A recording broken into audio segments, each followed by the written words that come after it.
శక్తి కలిగినటువంటి గనుడైన దేవదేవునికి వందనాలు తెలియజేస్తూ మరొకసారి చేరవచ్చినటువంటి మీ అందరికీ ప్రభుత్వ సృష్టిస్తున్నాము. మరొకసారి అందరికీ శుభవందనాలు.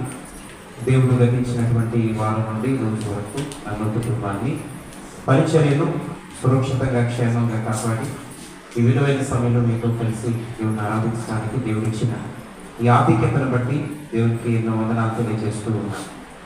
గతించిన వారం జరిగినటువంటి వివాహ కార్యక్రమాలు, కృతజ్ఞత కూడికలు, ప్రయాణాల్లో దేవుడు తోడుగా ఉండి నడిపించారు. అలాగే ఈ వారంలో జరుగుతున్న కార్యక్రమాలన్నీలో దేవుడు తోడుగా ఉండాలని నేను ప్రార్థన చేయాలని ప్రార్థన కోరుతూ ఉన్నాను. దేవుని యొక్క వాక్యాన్ని కొంత సమయం జ్ఞాపకం చేసుకుందాం. మీకా గ్రంథం, ప్రవక్త అయినటువంటి మీకా రాసిన గ్రంథం 6వ అధ్యాయము 8వ వచనాన్ని చదువుతున్నాం. మీకా గ్రంథం 6వ అధ్యాయము 8వ వచనం. మనుష్యుడా, ఏది ఉత్తమమో అది నీకు తెలియచేయబడి ఉన్నది. న్యాయముగా నడుచుకొనుటయు, కనికరమును ప్రేమించుటయు, దీన మనస్సు కలిగి నీ దేవుని ఎదుట ప్రవర్తించుటయు, ఇదే కదా దేవుడు నిన్ను అడుగుచున్నాడు. తెలుస్తూ జాగ్రత్తగా వినండి. ఈ యొక్క అద్భుతమైనటువంటి వాక్యములో మనందరము తెలుసుకోవాల్సిన విషయం ఏంటంటే, మనుష్యుడా అని పిలుస్తూ ఎవరినంటే మనల్ని పిలుస్తూ అంటున్నాడు. దేవుని దృష్టికి ఏది ఉత్తమమైనదో, ఏది న్యాయమైనదో అది నీకు తెలియచేయబడి ఉన్నది. దాన్ని అనుసరించి నడిస్తే నీ జీవితంలో ఆశీర్వాదం కలుగుతుంది అని ఈ వాక్యం యొక్క ఉద్దేశం. ఇక నేరుగా నేను విషయంలోకి వస్తున్నాను. దేవుని దృష్టికి పిల్లగా ఉత్తమమైనది, దేవుని దృష్టికి న్యాయమైనది ఏది అని అంటే దేవునితో నడవడమే. కాబట్టి దేవుని దృష్టికి ఉత్తమమైనది, న్యాయమైనది ఏది అని అంటే దేవునితో నడవడం. ఎప్పుడు దాకా నడవాలి? మన యొక్క మరణము వరకు, లేదా ఈ లోపల దేవుని యొక్క రాకడ వస్తే ఆయన రాకడ వచ్చే వరకు ఆయనతో నడవడమే మనందరి పట్ల దేవునికి ఉన్న ఉద్దేశము. ఆయన దృష్టికి న్యాయమైనది, ఉత్తమం. అంటే దాని అర్థం ఏంటంటే, ప్రారంభంలో మనందరం ఎలాగున్నామో అంతము వరకు మనందరం అలాగే నడవాలి అనేటువంటిది ప్రధానంగా దేవుని యొక్క ఉద్దేశం. మనము ప్రారంభంలో ఎలాగున్నామో ఒకసారి ఆలోచన చేసి ఒక్కసారి వెనకెళ్దాం. వెనకెళ్ళడం అంటే అలా లేచి వెనకెళ్ళిపోవడం కాదు. ప్రారంభంలో వెనక్కి ఎలా ఉన్నామో ఒకసారి వెనకెళ్ళడం అంటే ఏంటి చెప్పండి.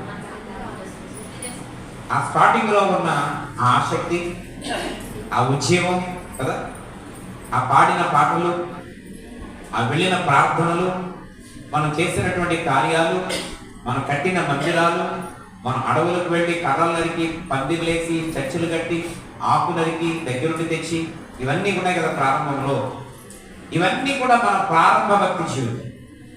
నమ్ముకున్న క్రొత్తలో ఆ విశ్వాసి దైవజనుడిని పడుకోనివ్వడం, కూర్చొనివ్వడం. ఎందుకంటే కొత్త ప్రేరేపణలు చెప్తా ఉంటాయి. అయ్యగారు అలా చెప్తే బాగుంటుంది, అయ్యగారు అలా చెప్తే బాగుంటుంది. ఆ తర్వాత కొన్ని రోజులకి ఇవన్నీ ఏమైపోతాయి, శుభ్రంగా చల్లరిపోతాయి. దేవుడు ఏమంటాడంటే, ప్రారంభంలో మనం ఎలాగ ఉన్నామో అంతం వరకు అలాగే నడవాలి అనేటువంటిది ఎవరి ఉద్దేశం? దేవుని యొక్క ఉద్దేశం. పిల్లరా, ఈరోజు దేవునితో నడవాలి అనేటువంటిది దేవుని యొక్క వాక్యం. దేవునితో నడవడం వలన ఏంటి ప్రయోజనం? మనము దేవునితో నడిస్తే మనకు లాభమా, దేవునికి లాభమా? మనకే లాభమా? పిల్లరా, ఈరోజు బైబిల్లో మీకు ముగ్గురు చూపించాలనుకుంటున్నాను. ముగ్గురు వ్యక్తులు. ఈ ముగ్గురు ఎవరు అనంటే దేవునితో నడిచిన వారు. దేవునితో నడవడం వలన వీళ్ళు ఏం పొందుకున్నారు? ఈ మధ్యాహ్నం మనం కూడా నడిస్తే దేవుడు మనకేమిస్తాడు అనేటువంటి 3 విషయాలు మీ ముందు ఉంచాలని ఆశపడతా ఉన్నాను. పిల్లరా వాక్యంలోకి వెళదాం. ఆది కాండము 5వ అధ్యాయము 21వ వచనం. ఆది కాండము 5వ అధ్యాయం 21వ వచనం. హానోకు 65 ఏళ్ళు బ్రతికి 60 సంవత్సరాలు బ్రతికి మెతుషెలను కనెను. హానోకు మెతుషెలను కనిన తర్వాత 300 ఏళ్ళు 300 సంవత్సరాలు దేవునితో నడుచుచు కుమారులను కుమార్తెలను కనెను. జాగ్రత్తగా వినండి. ఈసారి వాక్యం చదివేశాక వాక్యం మీద మీ మనసు పెట్టండి, అంటే నా వైపు చూడండి. పిల్లరా, ఇక్కడ మొదటి వ్యక్తి పేరు ఏం పేరు అంటే హానోకు అనండి. కొంచెం సౌండ్ పెట్టి, ఇంకా కొంచెం గట్టిగా. ఈ హానోకు అంట ఎన్ని సంవత్సరాలు అంటండి? 65 ఏళ్ళు బ్రతికి మెతుషెల అనే ఒక కొడుకుని అన్నాడు. ఎన్నో సంవత్సరంలో? 65లో. మనం ఇప్పుడు కంటున్నాం 25లో. మనకి 60 ఇంకా అయిపోతున్నాయి. అంటే ఫ్లెక్సీ గట్ట ఏం చేస్తున్నారు ఇప్పుడు? 65 కల్లా ఫ్లెక్సీ ఫోటో ఏమంటే ఇవన్నీ అది అన్నీ అయిపోవడం అంటే కార్యక్రమం అయిపోతుంది. మనం ఎప్పటికి 65. కానీ హానోకి 65వ సంవత్సరంలో ఎవరు పుట్టారట? అద్భుతమైన బాబు పుట్టాడట. అతని పేరు ఏం పేరు? మెతుషెల. ఈ మెతుషెలను కనిన తర్వాత 300 సంవత్సరాలు. ఎన్ని సంవత్సరాలు? 300 సంవత్సరాలు దేవునితో నడుస్తూ ఉండటం వలన దేవుడు ఇంకా ఇంకా కుమారులను కుమార్తెలను ఇచ్చాడు. దేవునికి స్తోత్రం. అంటే దీని అర్థం మనం అనుకుంటున్నాం మాకు కూడా దేవుడు ఇస్తారు కదండి, అయితే మేము ఇద్దరు బిడ్డలతో ఆపరేషన్ చేంజ్ చేసుకుంటున్నాం అని. ఆది కాండం 1వ అధ్యాయంలో మనందరికీ చదివేదొచ్చిన ఏమంటాడు? మీరు ఆశీర్వదకరంగా ఉండాలని ఏ విధంగా ఆశీర్వదిస్తాడు? మీరు ఫలించి అభివృద్ధి పొంది విస్తరించి ఇద్దరు బిడ్డలతో ఆపరేషన్ చేయించుకోండి, ఇంకేం నిండుద్ది భూమి? మీకు అర్థమైందండి? ఇద్దరితో ఒకరితో ఆపరేషన్ చేయించుకుంటే ఎప్పుడు నిండుతా మా భూమి? దేవుడు ఏమంటున్నాడు?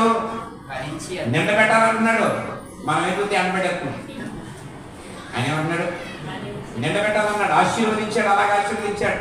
మీరు ఫలించి మీరు భూమిని ఏం చేయాలి? నిండించి.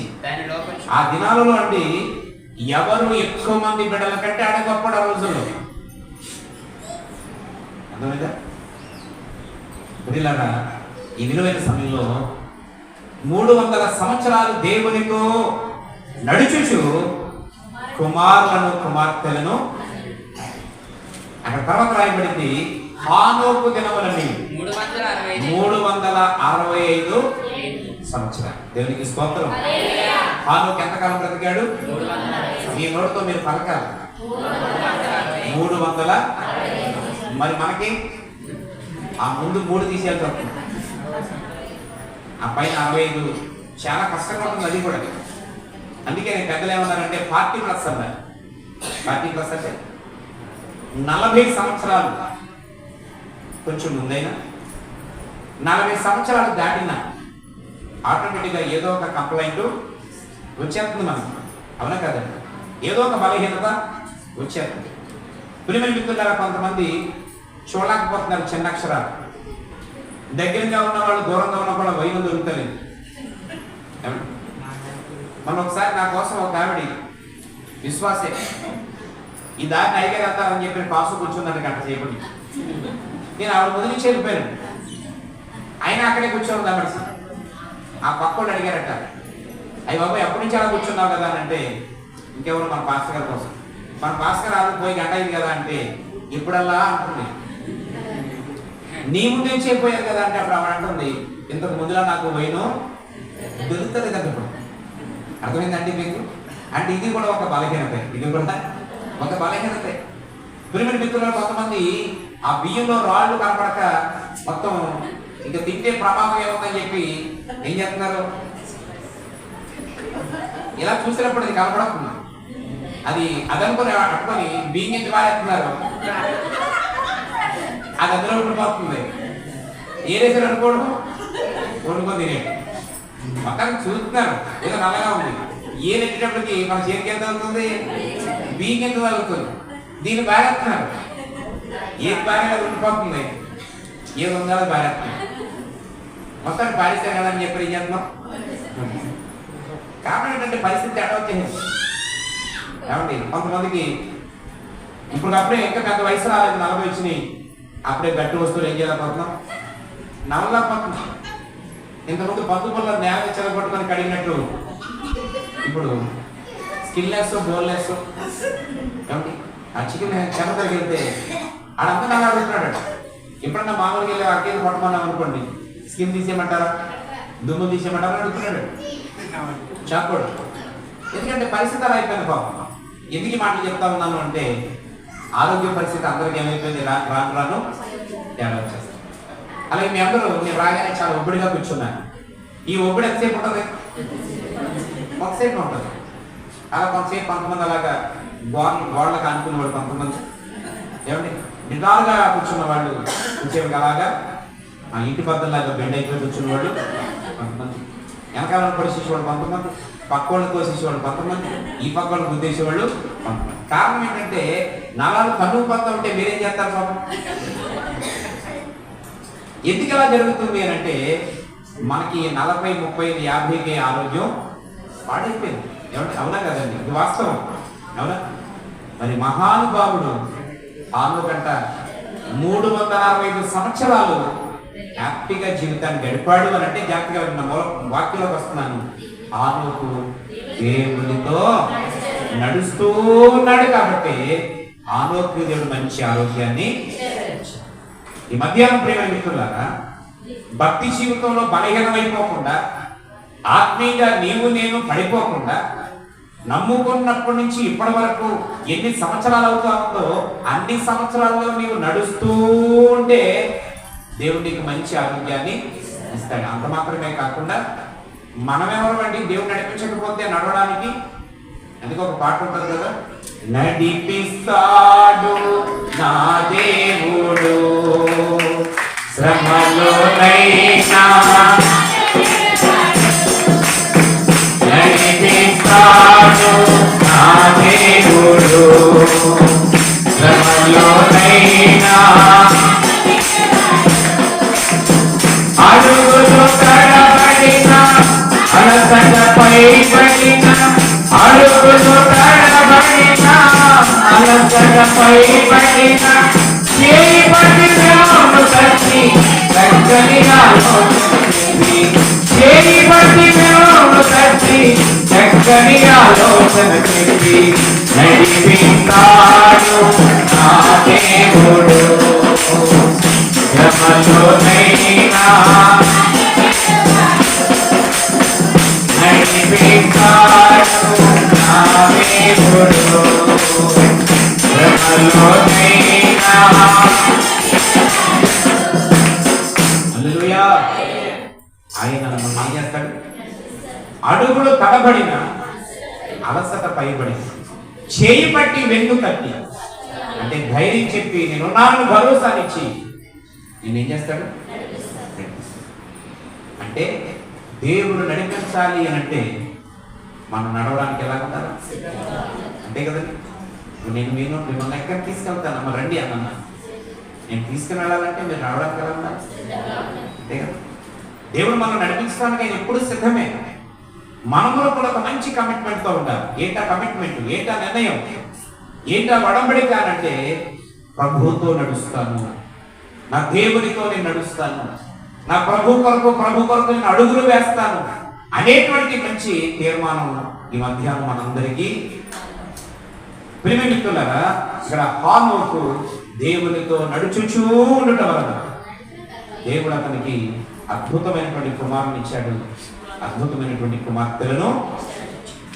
ఏమండి కుమారులు కుమార్తెలు అంటే ఇప్పుడు మనకున్నటువంటి కుమారులు కాదు. ఇప్పుడు మనవాళ్ళు ఏంటంటే అనుకోనట్లేదు, వీళ్ళు ఎదిగిన తర్వాత పెంచుతారని చెప్పి మనందరం జాగ్రత్తగా చూస్తున్నాం. వీళ్ళు ఎందుకు పెరిగిన తర్వాత పెంచుతారో మనందరం పంచేస్తారో తెలలేదు. ఎవరు పెంచుతారో కోసి వాటలు ఎత్తారో తెలదేళ్ళు. వీళ్ళు మనం బతుకుండగా పనిచేసుకుంటారు కదా వీళ్ళు. ఇక అర్థమైందంటే ఎప్పుడు కూడా ఆస్తులు ఎప్పుడు మార్చాలి తెలుసా? ఆస్తులైనా, ఇల్లులైనా, భూములైనా, స్థలాలైనా, పొలాలైనా, డబ్బైనా, బంగారమైనా ఏదైనా సరే ఎప్పుడు మార్చాలి? సంపాదించినోడు చచ్చిపోయాక. మీకు అర్థమైందండి? కానీ అలా ఎక్కడ జరుగుతుంది చెప్పండి? ఇప్పుడు బతుకుంటుండగానే ఈ పోర్షన్ నాదంటున్నాడు, ఆ పోర్షన్ నాదంటున్నాడు, ఈ ఎకరం భూమి నాదంటున్నాడు, 2 ఎకరాల తోట నాదంటున్నాడు. అవునగా చెప్పండి, అవునా? ఆ పద్ధతులు షరతులు ఏం లేవు కదండి. ప్రేమను జరిపెట్టాలి కాబట్టి మనం వీళ్ళు మంచిగా ఉంటారనుకుంటున్నాం, కానీ మనకు కలిగిన బిడ్డలు లాంటి బిడ్డలు కాదు, ఆరోగ్యం పుట్టిన బిడ్డలు. ఒక్కొక్కడు ఒక్కొక్క రత్నం తెలుసుకోవాలి. రత్నాలు లాంటి బిడ్డలను దేవుడు ఏం చేశాడు? ఎవరికి? ఆలోచించాడు. కారణం దయచేసి నా బలవాక్యం మర్చిపోకండి. దేవునితో నడుస్తూ ఉండటం. ఈ మధ్యాహ్నం వేళ నీకు అద్భుతమైన బిడ్డలను దేవుడు ఇచ్చి ఇవ్వాలన్నా, నీ బిడ్డలను దేవుడు అద్భుతంగా మార్చాలన్నా, నీవు ఎన్ని సంవత్సరాలైనా ఆరోగ్యంగా ఆరోగ్యం వలె జీవించాలన్నా, ఈ మధ్యాహ్నం ప్రేమను మిత్రులారా దేవునితో మనం నడుస్తూ. ఇక రెండవ వ్యక్తిని చూద్దాం. హెబ్రీ పత్రిక 11:11. హెబ్రీలకు రాసిన పత్రిక 11వ అధ్యాయం 11వ వచనం. విశ్వాసమును బట్టి శారాయి వాగ్దానము చేసిన వాడు, విశ్వాసమును బట్టి శారాయి వాగ్దానము చేసిన వాడు నమ్మదగిన వాడని ఎంచుకొనెను గనుక తాను వయస్సు గతించినదైనను గర్భము ధరించుటకు శక్తి పొందెను. దేవునికి స్తోత్రం. రెండవది ఎవరు అంటే శారా అనండి. మొదటిది ఎవరు? ముగ్గురిని చూపిస్తానని చెప్పాను. ఆల్రెడీ ఒకరి గురించి విన్నాం. ఎవరు? హాను. ఎన్ని సంవత్సరాలు నడిచాడు దేవుడితో? అందరూ చెప్పాలి. 360 365 360. మనం కూడా ఎంతకాలం బ్రతికినా దేవుడా, మనం కూడా ఎవరితో నడవాలి? దేవునితో. మన మూల మాట ఏంటంటే, ప్రారంభంలో ఉన్న ఆసక్తి ఎట్టి పరిస్థితుల్లో తగ్గడానికి వీలు అని నేను చెప్పుకుంటా పోవడం కాదు. ఈ మధ్యాహ్నం మనందరిలో ఆ తీర్మానం రావాలి, ఉండాలి. కాబట్టి ఇక్కడ హానోకులో ఆసక్తి ఎక్కడైనా తగ్గిందా? 365 రోజులు కూడా ఒకే రీతిగా ఉన్నాడు. కాబట్టి తన భక్తి జీవితం ఉంది కాబట్టి రత్నాలాంటి కూడా దేవుడు ఇచ్చాడు. చివరికి ఇంకొక అద్భుతమైన మాట్లాడేది దాకా చదువుతూ ఉండేవారు కదా. హానోకు దేవునితో నడిచిన తర్వాత దేవుడు హానోకుని తీసుకొని పోయాను కనుక హానోకు లేకపోయాను. ఈ మాట కొంతమందికి ఇంకోలా కూడా అర్థమవుతుంది. హానోకు బలంగా నడిచాడంట, అందుకే హానోకు దేవుడు తీసుకుపోడంట. మనం కూడా బలంగా నడిచామనుకో చెప్పండి, మనం కూడా ఏంటన్నమాట. అందుకే నీ సరిగ్గా మధ్య నడుపుకోలేదు అన్న అలాంటి కూడా ఉన్నారు కొంతమంది. ఆ తీసుకుపోవడం వేరు, మనం తీసుకుపోవడం వేరు. ఈరోజు నీ బ్రతికిన జన్మలన్నీ నువ్వు సుఖ సంతోషాలతో హ్యాపీగా జీవితాన్ని గడపాలంటే నువ్వు దేవునితో నడుస్తూ.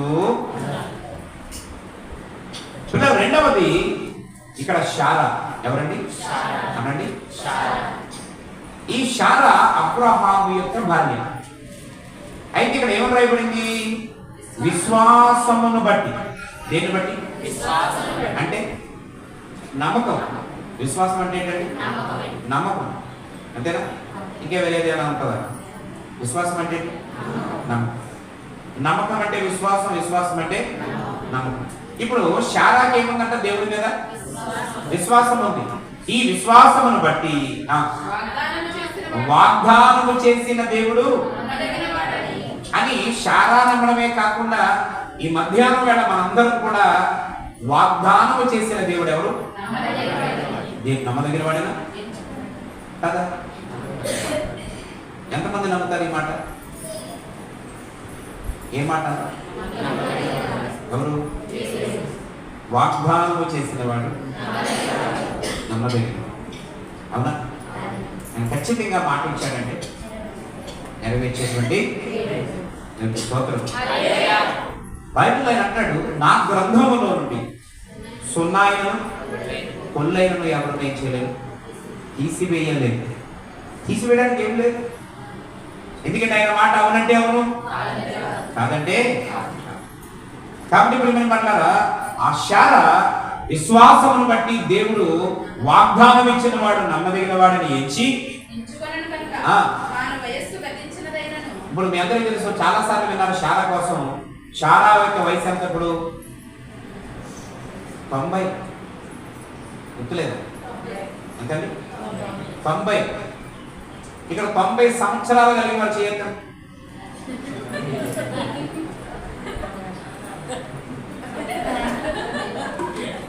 ఎవరు ఉన్నారని ఇక్కడ గట్టిగా ఉంటే 70 ఆ రేంజ్లో ఉన్న వాళ్ళు ఉన్నారు కదా? ఇంకా కొంచెం ఉన్నారా? 70కి ఇంకా ఎక్కువ ఉన్నారా? దేవుని స్తోత్రం. హల్లెలూయా. అంటే ఒకవేళ ఇక్కడ ఎవరైనా బాగా నేను వృద్ధురాలని, నాకు బలం లేదు అనుకుంటే, మీ వయసు ఒక 70 అనుకోండి, వాళ్ళకు 20 కలపండి. ఎలా ఉంటుంది ఒకసారి ఒక్కసారి ఊహించండి. అంత వయసులో ఆమె ఏం కనదంట? బిడ్డను కనదంట. దేవునికి స్తోత్రం చెప్పండి. ఫ్రీ డెలివరీ, నార్మల్ డెలివరీ ఇవ్వడానికి కావలసిన బలాన్ని దేవుడు ఎవరికి ఇచ్చాడు? శారాకి ఇచ్చాడు. దేని వలన? అద్భుతమైన విషయం ఏంటంటే, మన టాపిక్ ఏంటంటే 90 సంవత్సరాల వరకు ఎవరితో నడుస్తుంది? అది విషయం. 90 సంవత్సరాల వరకు దేవునితో నడుచుచూ ఉన్నందున వృద్ధాప్యం వరకు నడిచింది. కాబట్టి ఆవిడ శక్తిని పొంది. ఈ మధ్యాహ్నం దేవుని శక్తిని పొందాలని అంటే మన వృద్ధాప్యం వరకు మనం చెప్పండి ఎవరితో నడవాలి? ఇక్కడ శారా 90 సంవత్సరాల వరకు ఎవరితో నడిచింది. కానీ బాధాకర విషయం చెప్పనా, మనం నమ్ముకున్న కొత్తలో ఉన్న నడిపింపు రాను ఏమవుతుంది చెప్పండి, తగ్గిపోయింది. ఇప్పుడు ఎక్కడ తగ్గేందుకు మీరే అంటా ఉంటారు అప్పుడప్పుడు ఒక మాట. ఎవరి పేరు మీరు ఉదాహరణ తీసుకున్నా, మీరు పప్పడం ఉన్నాను చేత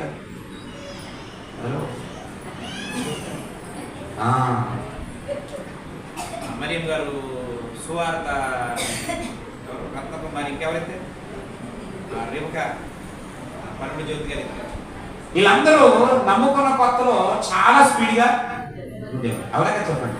దేవుని స్తోత్రం. ఇప్పుడు అమ్మ మీరు అర్జెంట్గా అయ్యారమ్మంటున్నారు, అలా చేయాలంటే ఎలా చేయాలంటే ఏమంటున్నారు వీళ్ళు అంటే? ఆల్రెడీ ఆ పెళ్ళిత్తులు కాదు, మిగతా మీ బ్యాచ్ కూడా చెప్పండి ఏమంటున్నారు?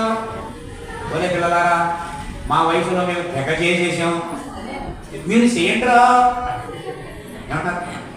ఎవరిని?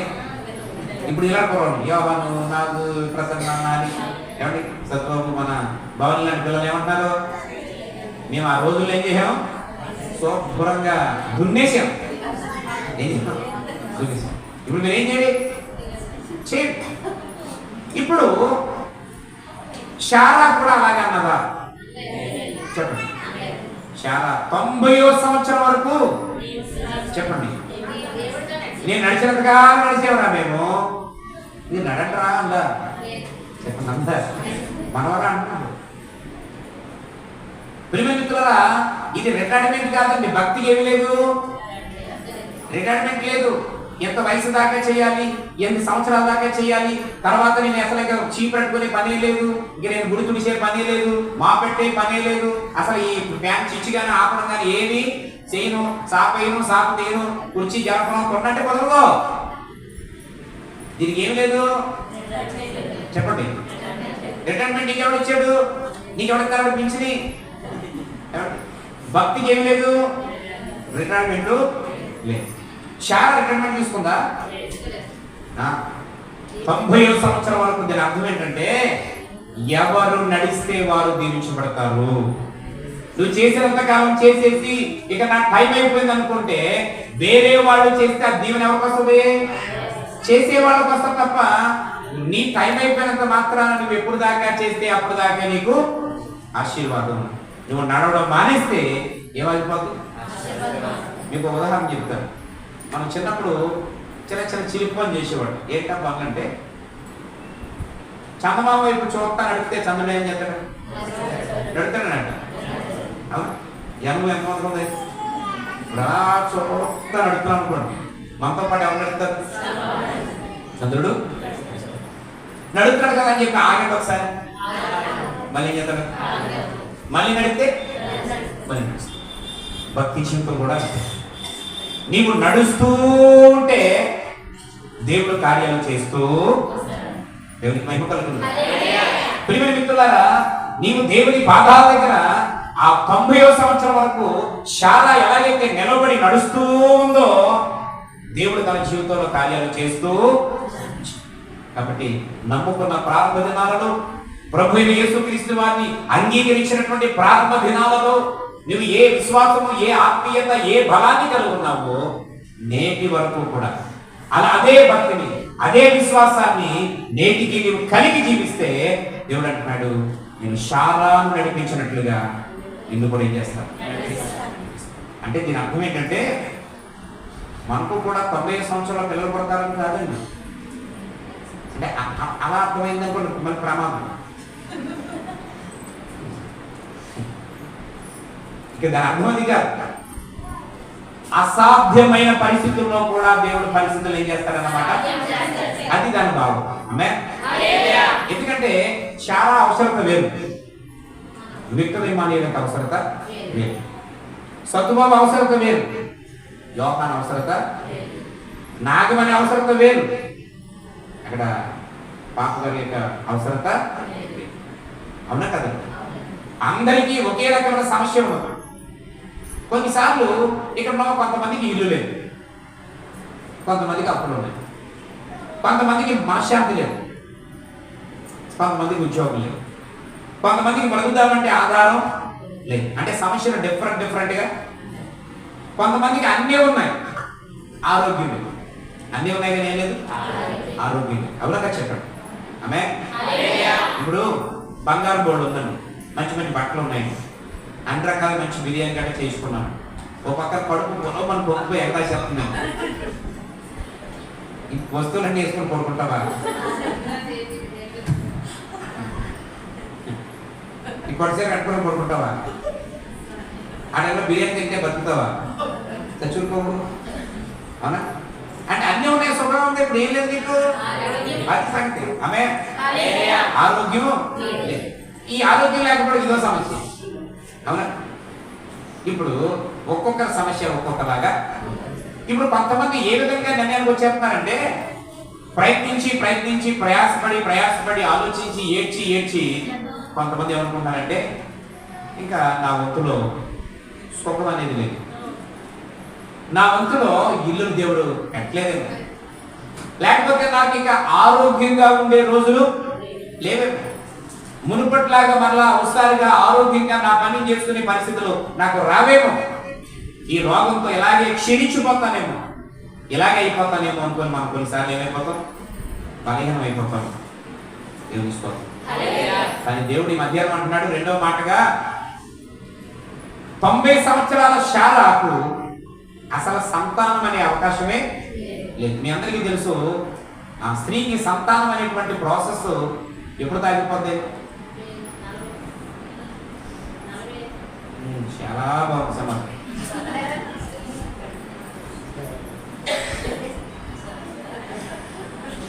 తొంభై దాకా పుడతారు మరి, మంచిగా 45 వరకు అవకాశం ఉంటుంది. దేవుని స్తోత్రం. ఏమండి 45కి 90కి ఏమన్నా దగ్గర సంబంధాలు ఉన్నాయా? 2 సంవత్సరాలు అన్నిటికైతే పర్వాలేదు. సకానికి సకం కదా. అంటే ఎంత అవకాశం కూడా లేని పరిస్థితుల్లో దేవుడు ఏం చేశాడు? అద్భుతమైనటువంటి కుమారుడు. మరి ఏమన్నా ఆ పుట్టినాడు ఏమన్నా ముసలి పుట్టాడా? చెప్పండి. ఇస్సాకు. అతను పేరు చెప్తేనే కదలిపోతుంది. దేవుని స్తోత్రం చెప్పండి. ఎవరు పుట్టారు అంటే సామాన్యుడు కాదు, అద్భుతమైనటువంటి కుమారుడు. ఇప్పుడు ఆ ఇస్సాకు ఎంత గొప్పడు అయిపోయాడంటే, యావత్తు దేశానికి ప్రపంచానికి గొప్పడు అయిపోయాడు. అలాంటి అందమైనటువంటి కొడుకుని దేవుడు ఏ వయసులో ఇచ్చాడు? మొట్టమొదటిగా ఎంత ఉన్నది? యవన కాలమందు పుట్టిన కుమారులు బలవంతుని చేతిలోని బాణముల వంటి వారు అంటే 90 సంవత్సరాల వయసులో పుట్టిన కుర్రాడు కూడా దేవుడు ఏం చేయండి? బలవంతుని చేతిలోని బాణముల వంటి వారిగా. ఆమేన్. అంటే దేవునికి అసాధ్యమైనది దేవునికి స్తోత్రం. హల్లెలూయా. కాబట్టి దేవుని బిడ్డలారా, ఈ విలువైనటువంటి సమయంలో వాగ్దానం ఇచ్చిన దేవుడు దేవునికి స్తోత్రం. వాక్కునిచ్చిన దేవుని నీవు పాడి కొనియాడు. వాక్కునిచ్చిన దేవుని పాడి కొనియాడు.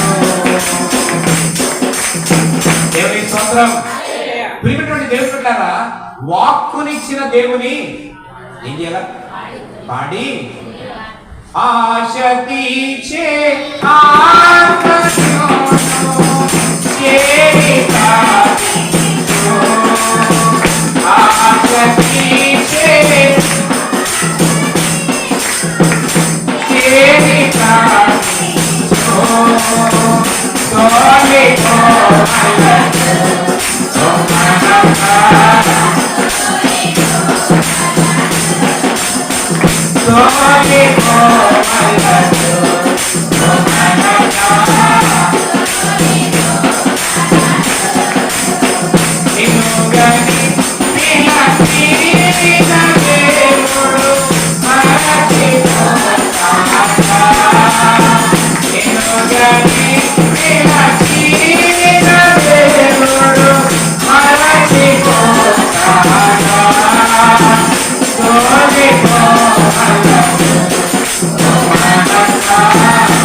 హల్లెలూయా.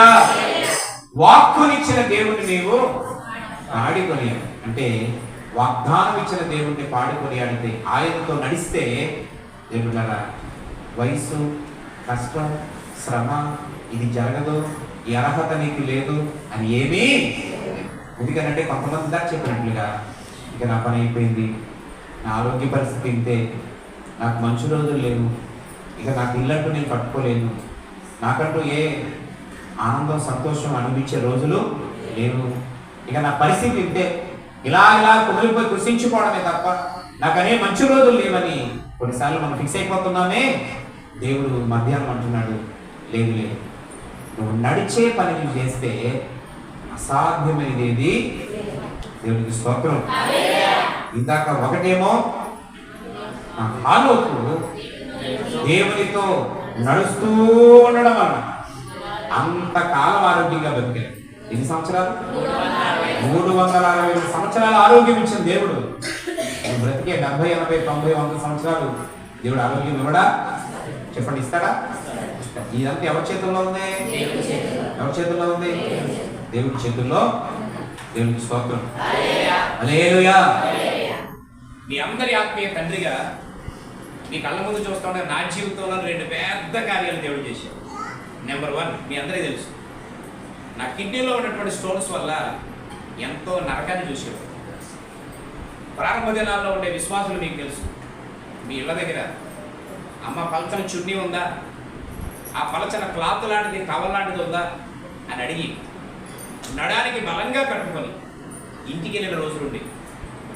మీకు చాలాసార్లు చెప్పాను, నా బండి మీద టవల్ ఎలా అలవాటు అయింది అని అంటే, ఆ టవల్ ఇప్పుడు అలా కంటిన్యూ అయిపోయింది, అలవాటు అయిపోయింది కాదు, ఆ సీటీ వీటికి పోకుండా ఉపయోగపడుతుంది ఇప్పుడు కనుక.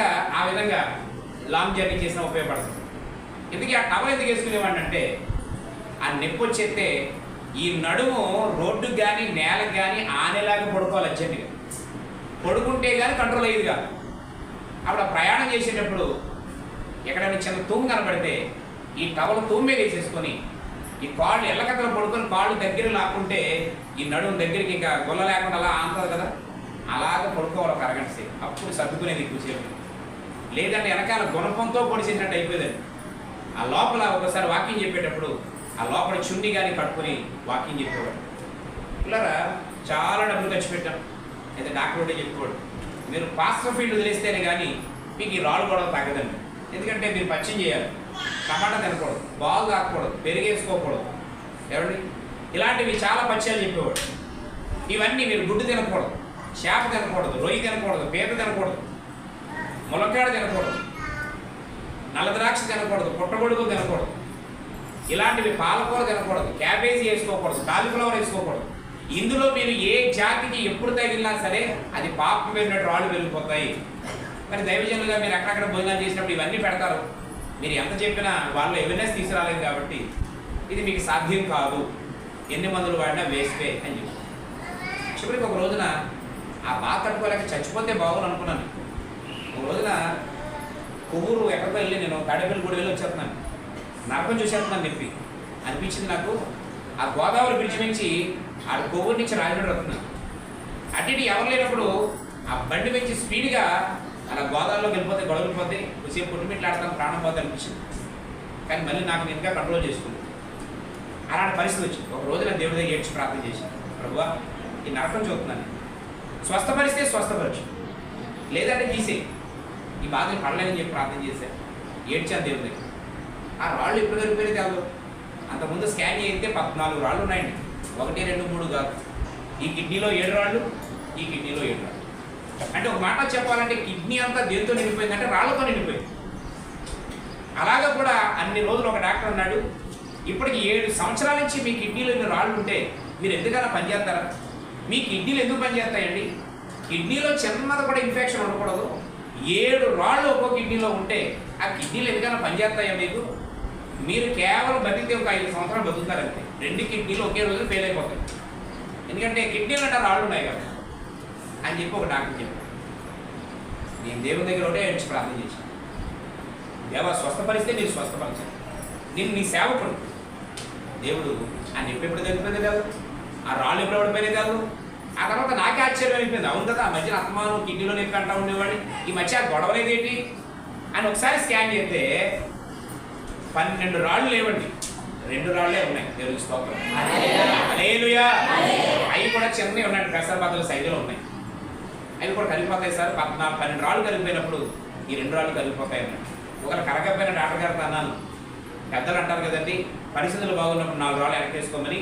నేను అందాక 2 వేసుకున్నాను, ఇంకో 2 తర్వాత చూస్తాను.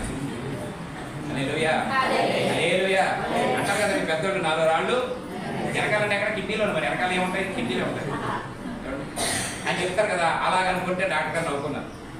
ఇక రెండవది మీకు తెలుసు, అంతకంటే ఘోరమైంది. నా కాలు పట్టేసినప్పుడు మరి మీ అందరికీ తెలుసు, మరి డ్రైవర్ని మెయింటైన్ చేసేవాడిని.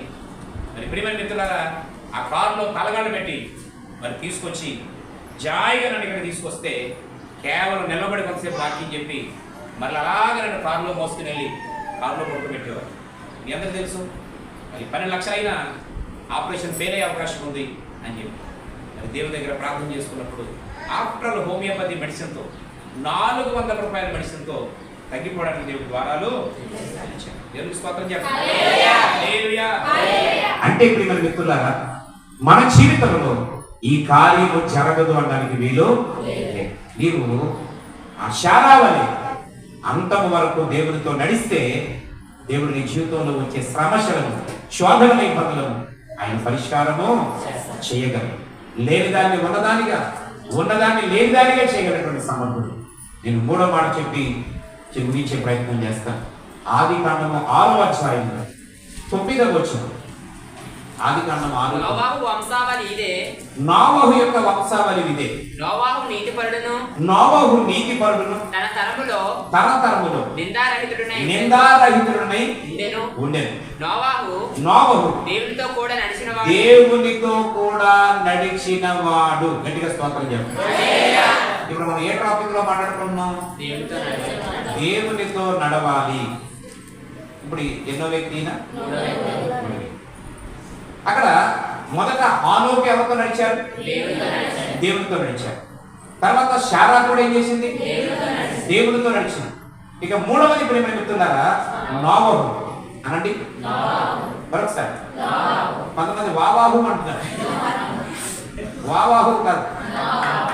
ఆమె నోవాహు ఈ నోవహు ఎలాగట?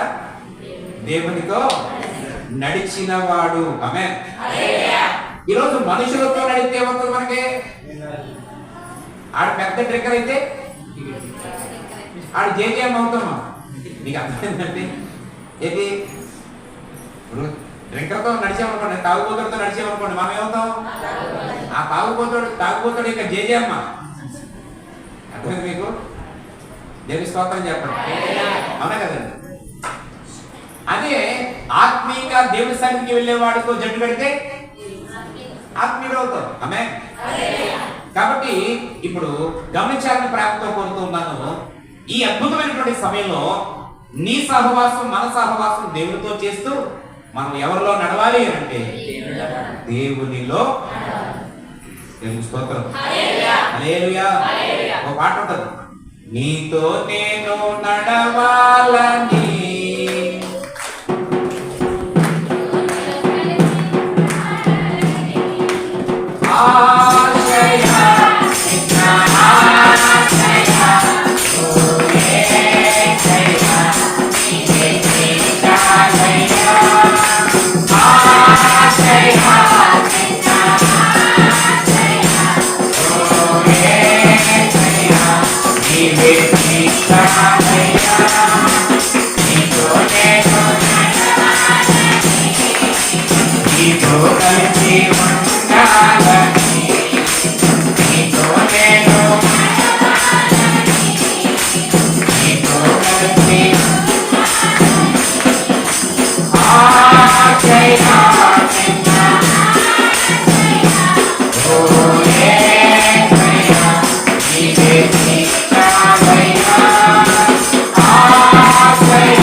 రాసేసుకొని తెచ్చేసి మన గుళ్ళో పాడేసి అందరికీ నేర్పించేయండి. దేవుని స్తోత్రం. మా కాదు, ఎక్కడికి వెళ్ళినా సరే క్రికెట్ కొరలాగా వచ్చేస్తా ఉంటాయి. మన టైం అయ్యే కంప్యూటర్గా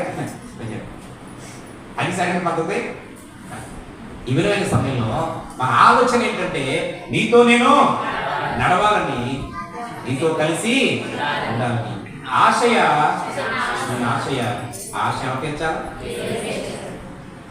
ఆత్మ సంబంధమైన దాహాన్ని, ఆత్మ ఆశను మనుషులు ఎవరు ఏం చేయలేరు. భౌతికమైనవి ఎవరు ఏం చేయలేరు. మీకు ఉద్యోగం చేయాలని ఆశ ఉంటుంది, ఆ ఆశను దేవుడే తెచ్చారు. ఇల్లు కట్టుకోవాలని తపన మీకుంది, ఆ ఇల్లు ఏం చేయాలి? ఎందుకంటే 120 కీర్తనలు ఏముంటుంది? యెహోవా ఇల్లు కట్టించని కదా. దేవుడు కృప చూపకపోతే ఏం చేయలేమంట? వ్యర్థమైపోతుంది అదంతా. అందుకని చూడండి, చాలా గృహాలు కడతారు కానీ అందులో కాపురాలు ఉండరు. మీకు అర్థమైందా? కొన్ని గృహాలు కడతారు కానీ ఓపెనింగ్లు జరగవు, కొన్ని గృహాలు మొదలెడతారు కానీ పూర్తవు. కారణం ఏంటి? యెహోవా చేత కట్టబడాలి. అంటే ప్రార్థనాపూర్వకంగా మొదలుపెట్టి ప్రార్థనాపూర్వకంగా దాన్ని డెడికేట్ చేయాలంటే ఓపెనింగ్ చేయాలి. దేవునికి స్తోత్రం. హల్లెలూయా. ప్రతి విషయాన్ని, ప్రతిదాన్ని ఎవరికి అర్పించాలి? దేవునికి అర్పించాలి. ఇక్కడ మూడవది ఎవరు అంటే నోవహు. ఈ నోవహు ఎవరితో నడిచాడంట? దేవునితో నడిచాడు కనుక అద్భుతమైన విషయం ఏంటంటే తన ఇంటిలో ఉన్న 8 మంది, అంటే తను మినహా 7 ఏం చేయగలిగాడు? రక్షించుకోగలిగాడు. 7 ప్రియమైన మిత్రులారా అతడు కాపాడుకోగలిగాడు. మీకు హెబ్రీ పత్రిక 11:7 చూడండి. ఇంకా 11 చదివారు కదా, 7వ వచనం చదవండి. విశ్వాసమును బట్టి నోవహు అది వరకు చూడని మనుషులు హెచ్చరిక చేయలేదంటండి. ఎంత గొప్ప సంగతో చూడండి. ఎవరి చేత హెచ్చరిక చేయబడి? దేవుని చేత హెచ్చరింపబడి భయభక్తులు గలవాడై తన ఇంటి వారి యొక్క రక్షణ కొరకు ఒక వాడని చేయగలిగాడు. దేవునికి స్తోత్రం. అంటే ఇప్పుడు వాడ వలన ఎంతమంది రక్షణ పొందారు? 8 మంది.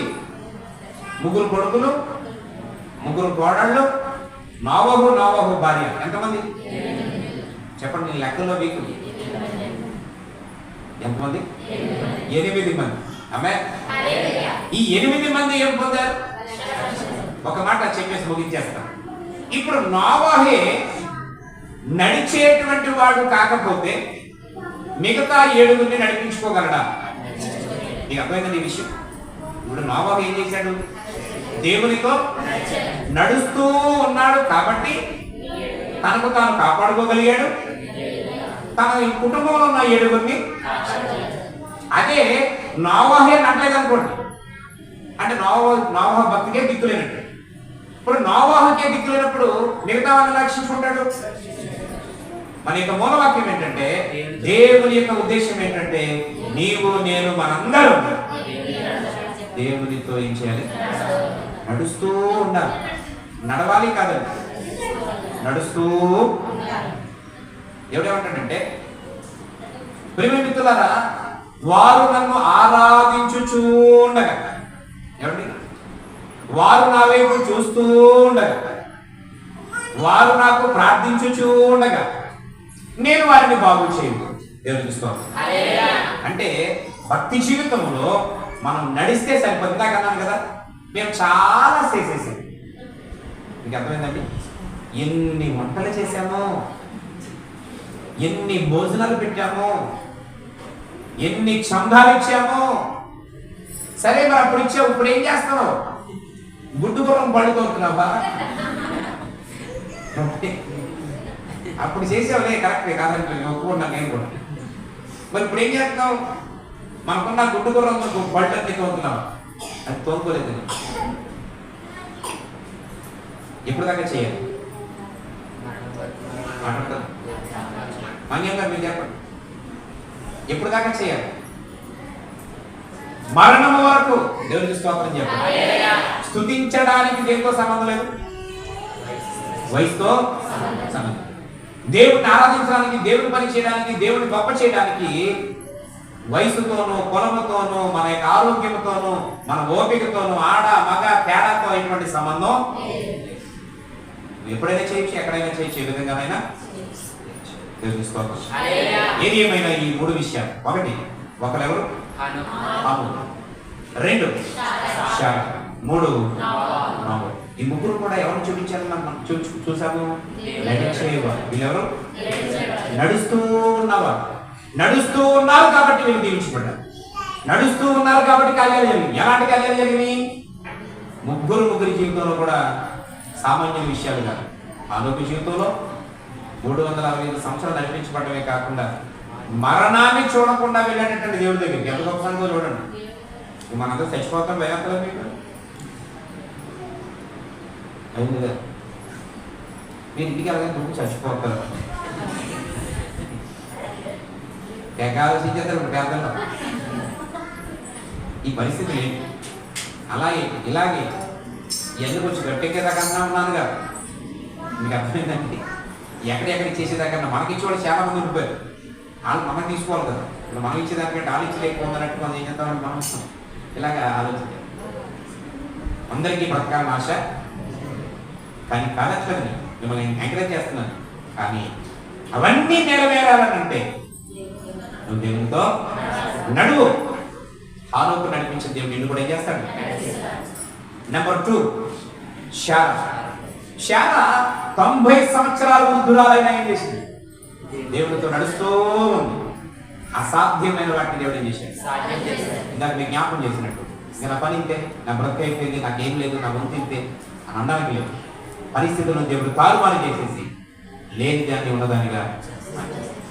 3వది నోవహు దేవుడితో నడిచాడు కాబట్టి తను రక్షించుకోగలిగాడు, తన కుటుంబాన్ని రక్షించుకోగలిగాడు. ఇప్పుడు ఈరోజు నీవు ఆత్మీయంగా నడవాలి. నీ ఫ్యామిలీ మెంబర్స్ అందరూ ఎక్కడ ఉండాలి? దేవుడు. నువ్వు బలంగా ఉంటేనే మీ వారిని ఏం చేయగలవు?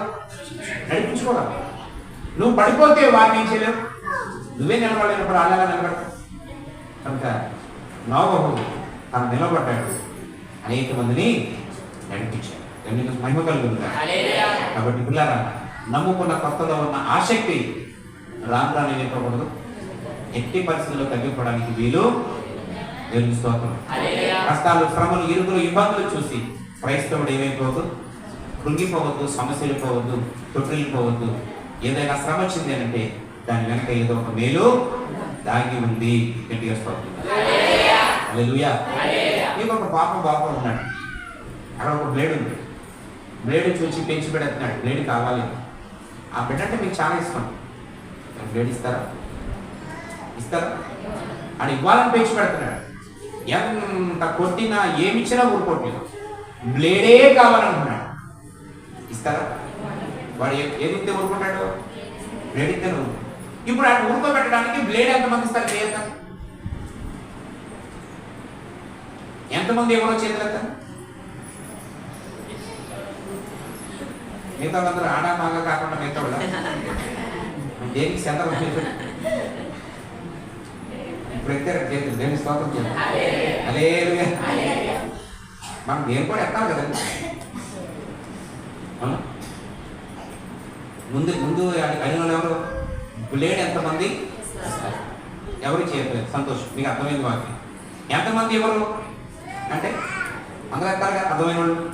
అవునా? మరి బిడ్డ మీద ప్రేమ లేదా? ఆ బిడ్డ ఊరుకోవాలి లేదా? మనకి ఊరుకోవాలని ఉంది, కానీ ఏమడుగుతున్నాడు? బ్లేడు తెగుతాను అనే సంగతి వాడు తెలియదు, కానీ తెగుతాను ఎవరు తెలుసు? అందుకే మనం ఏం చేయం? ఆడు రోజంతా ఏడ్చలేమో. అలాగే కొన్నిసార్లు యాకోబు వారి మాట ముగిస్తారు. మనం అడిగిన వాటిలో కొన్ని వెంటనే దేవుడు ఇచ్చేస్తాడు, కొన్ని ఆలస్యం అవుతాయి. కారణం ఏంటంటే నీవు అడిగింది బ్లేడు లాంటిదని సంగతి నీకు తెలుసు. నువ్వు అనుకుంటున్నావు వస్తువే కదా అనుకున్నావు, బండే కదా అనుకుంటున్నావు, ఇల్లే కదా అనుకుంటున్నావు, ఇంకోటే కదా అనుకున్నావు. కానీ నీ యొక్క క్యాపబిలిటీ బట్టి ఉన్న పాటను నువ్వు అడిగిన సమయంలో అది నీకు ఇస్తే దానివల్ల నీకు నష్టమే తప్ప లాభం లేదని ఎవరు తెలుసు? మనకు తెలుసు బ్లేడ్ వాడికి బ్లేడ్ తెగుతుందనే సంగతి, కానీ బయట ఉన్నవాడు తెలుసు బ్లేడ్ ఎంత ప్రమాదకరమే. అందుకే కొన్నిసార్లు దేవుడు నీకు కొన్నిసార్లు ఇవ్వడు, కొన్నిసార్లు ఇచ్చి కూడా ఆయన తీసుకుంటాడు. అప్పుడు మనం నిజమైనటువంటి విశ్వాసంలో ఉండేవాళ్ళు అయితే, నడిచేవాళ్ళైతే ఏ విధంగా నిలుస్తానా అడుగుతూ తెలుసుకో. సమస్తము ప్రభు యొక్క చిత్తానుసారంగా జరుగుతుంది, కానీ ఆయన చిత్తము లేకుండా ఏది జరగదనే విషయాన్ని ఇప్పుడు మధ్యాహ్నం గుర్తించాలని పరిశుద్ధాత్ముడు సూటిగా మాట్లాడుతున్నాడు. కనుక పిల్లగా ఈ ముగ్గురు, ఒకటి హానోకు, 2 శారా, 3 నాహోరు, వీరు దేవునితో నడుస్తూ వచ్చారు. దేవుడు వారి జీవితాలు దేవుడు గొప్ప కార్యాలు చేశాడు. ఈ మధ్యాహ్నం నీవు నేను ఇలాగే నడుస్తూ ఉంటే అసాధ్యమైన వాటిని కూడా మన జీవితంలో సాధ్యము చేస్తాడు. ఈ అద్భుతమైన మాటలు దేవుడు మనందరి వీధిలో దీవించి ఆశీర్వదించును గాక. ఆమేన్. అందులేచి నిలబడి దేవుని కనపడు. సకల ఆశీర్వాదములకు కారణభూతుడైన జీవం కలిగిన తండ్రి, ఈ పరిశుద్ధమైన నామమును బట్టి స్తోత్రాలు.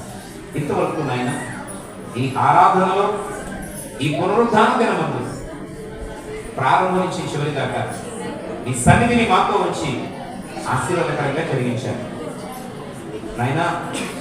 వాక్యము ద్వారా ఒక అద్భుతమైనటువంటి విషయాలు మాకు తెలియజేశారు. మీరు మా యొక్క నుంచి కోరుకునే ఉత్తమమైనది, న్యాయమైనది, యథార్థమైనది ఏంటి అంటే మరణము వరకు మేము నమ్మకముగా నడవడమే. దేవా, ఈ అద్భుతమైనటువంటి సమయం ఆత్మీయ నడవడికలో ఉన్నటువంటి ముగ్గురు భక్తులు మేము చూసాం. హానోకును చూసాం, ప్రభా శారాను చూసాం, నోవహును చూసాం. వారు నడుచుచూ ఉండటం వల్ల వారు ఆశ్చర్యమైన కార్యాలను పొందారు, అద్భుతమైనటువంటి కార్యాలను పొందారు. దేవా, నీకే కృతజ్ఞతాస్తుతులు చెల్లిస్తాను. ఇష్టపడినటువంటి ప్రతి మాట బిడ్డల హృదయాల్లో ఫలించి దేవా, ప్రారంభంలో ఉన్న ఆసక్తి, ఆ ఉద్యమం మాలో రాను రాను తగ్గిపోతూ వచ్చినాయి. సరిచేయబడడానికి సహాయం చేయండి దేవా. శాల 90వ సంవత్సరం వరకు నడుస్తూనే ఉంది దేవా. హానోకు 365 సంవత్సరాలు నడుస్తూనే ఉన్నాయి. నోవహు ప్రభువా నడిచి ఉన్నందువలననే తను కాపాడుకోగలిగాడు, తన కుటుంబాన్ని రక్షించుకోగలిగాడు. ఈరోజు మా కుటుంబాన్ని రక్షించుకోవాలి, మాకు మేము నిలబెట్టుకోవాలన్నా నీతో నడవలేకపోతే నేనేమీ చేయలేదు. ఈరోజు కొన్ని విషయాలు మీరు సరి చేసుకుని నిమిత్తం మీరు మాతో మాట్లాడేందుకు వందనాలు.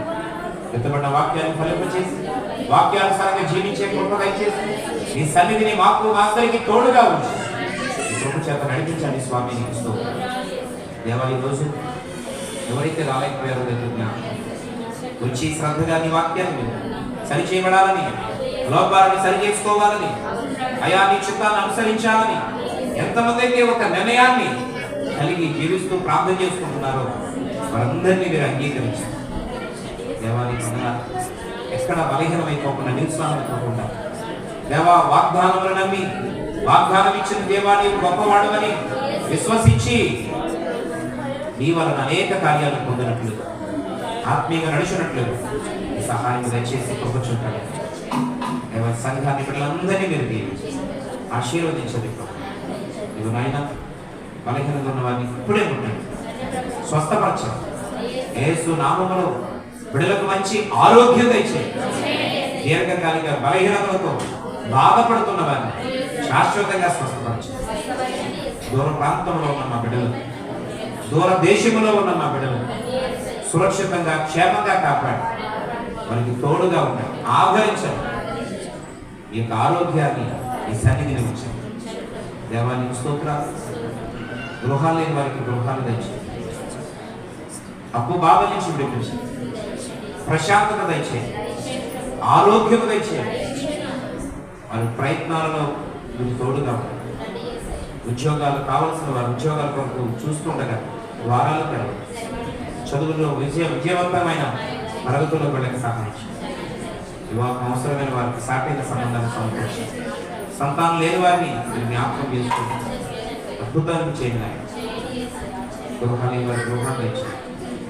కుటుంబాలు నెమ్మది దయచేయండి. ముఖ్యంగా రక్షణ దయచేయండి. రక్షణ పొందిన వారు తిరిగి నీ పాదాల దగ్గర గడిపే భాగ్యం దయచేయండి. ఈ గ్రామాన్ని పెద్దల్ని నాయకులు దీవించండి. సంఘ బిడ్డలందరినీ దీవించండి. మీరు కుటుంబాలను కుటుంబ సభ్యులను దీవించండి.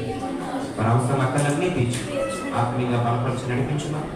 ఈ వారమంతా నీ దాసుని ప్రయాణాలలో, ప్రయత్నాలలో, పరిచర్యలో తోడుగా సంఘం చుట్టూ మీ పాపుదల ఉంచి ఆశీర్వాదకరంగా నడిపించి వీళ్ళందరినీ దీవించి నడిపించున్నాం. అలాగే మీరు చేస్తున్న ప్రతి పనిపాట్లలో మీరు తోడుగా ఉన్నాం. ఆదరించి నడిపించి సహాయించి కృతజ్ఞతగా అర్పించిన ఆ పనులన్నింటినీ దీవించి బహుగా ఆశీర్వదించి బలపరచడం కృప చూపుతున్నాం. యేసు నామములో ఈ ప్రార్థనని వెలుచున్నాం తండ్రి. యేసు రక్తమే ఇచ్చాయి, ప్రవేశ రక్తమే ఇచ్చాయి. ప్రవేశ నామానికి సంపూర్ణ విజయం, అపవాదికులకు నాశనం కలుగుతుందా. తండ్రి యొక్క ప్రేమ, కుమారుని యొక్క కృప, పరిశుద్ధాత్మ యొక్క సన్నిధి సదాకుడై నడిపించుగాక. ఆమేన్.